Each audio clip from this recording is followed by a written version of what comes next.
Bonjour à tous, alors aujourd'hui je voulais faire une petite vidéo rétrospective rigolote pour vous montrer un outil que certaines connaîtront sans doute, d'autres non, en se disant qu'est-ce que c'est que cette bête.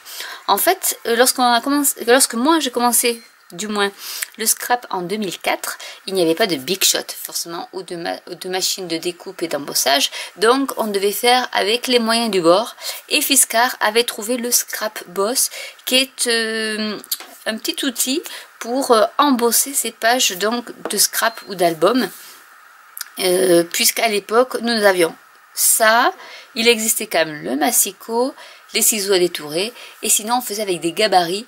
Donc on avait un petit stylo encre rouge, enfin un crayon comme pour les couturières, rouge, vous aviez du blanc ou du bleu, et en fait avec vos gabarits vous faisiez votre tour et après vous n'avez plus qu'à découper. Enfin on faisait tout à la main, et du coup je voulais vous montrer quand même cette petite machine parce que je trouve que c'est rigolo de voir quand même comment le scrap a quand même évolué. En fait ça se présente comme ça, vous avez des grilles où vous avez des motifs. Alors je vais vous les montrer, alors je vais peut-être tous vous les montrer, mais voilà, ça c'est, alors il y a deux couches, voilà. Donc il y avait des feuilles avec, il y a des petits picots, donc cela je vais m'en servir pour vous montrer à quoi ça sert. Il y avait les picots, hop, je n'ai pas les mains assez grandes, si ça va aller. Et il y avait les petits dotting tools, donc on en avait deux. C'était déjà pas mal à l'époque, c'était très bien. Alors du coup, comment ça fonctionnait cette chose-là? Hop là, ma caméra. En fait, on mettait... Alors les gabarits sont en double. Il y en avait un gris, enfin il y en a un gris, qui s'appelle sampler, qu'on mettait comme ceci. Donc après on mettait notre feuille par-dessus, donc au milieu des trous, et ensuite on mettait notre autre grille, donc qui est dans ce sens là aussi, et on fixait le tout avec ces petits picots, tout simplement. Donc en général on en mettait deux à chaque coin, histoire que ça ne bouge pas, que tout soit fixé. Donc après au niveau des feuilles, bien, on faisait en sorte que ça rentre dans la grille, hein. Et ensuite on prenait notre petit stylo, notre dotting tool au stylo embossé, et en fait on passait comme ceci. La feuille était donc prise en sandwich entre les deux, en fait comme un classeur à embosser actuel, hein. Mais voilà, en fait on devait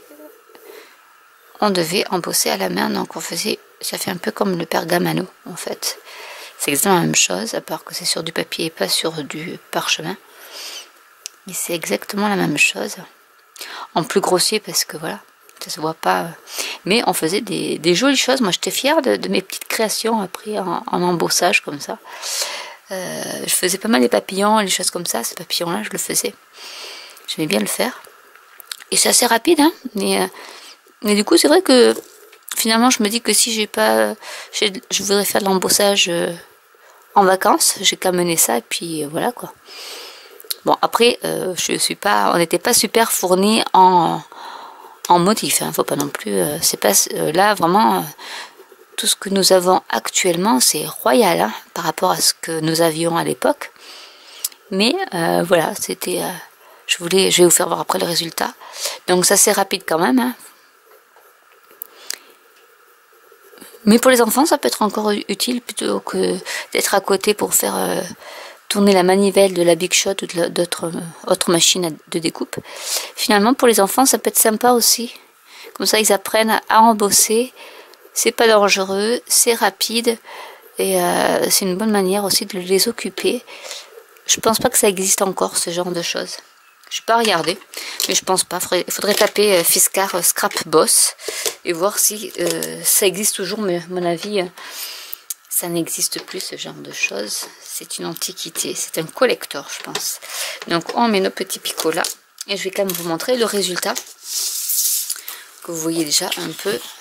Non, vous ne voyez pas, alors je vais le mettre de côté embossé, et ça donne, voilà, ce genre de choses en fait. Donc de l'embossage, mais voilà, à la main, Et comme je déménage et que je suis en train de, voilà, de ranger toutes mes affaires et que ça, ben voilà, ça trônait sur un meuble, je me dis, ah mais pourquoi je ne leur ferais pas une petite vidéo pour leur montrer comment c'était galère. Enfin galère, non, c'était quand même un plaisir à l'époque. Mais aujourd'hui, je pense que vous trouverez ça galère de faire son embossage comme ça. Et voilà, je trouvais que c'était assez sympa de vous montrer quand même par quoi certaines sont passées pour faire des pages d'albums ou de scrap. Voilà, donc j'espère que cette vidéo vous aura plu, vous permettra de connaître un autre style de scrap qui est moins actuel que maintenant. Et n'hésitez pas donc à commenter pour celles qui ont connu ce style d'outils.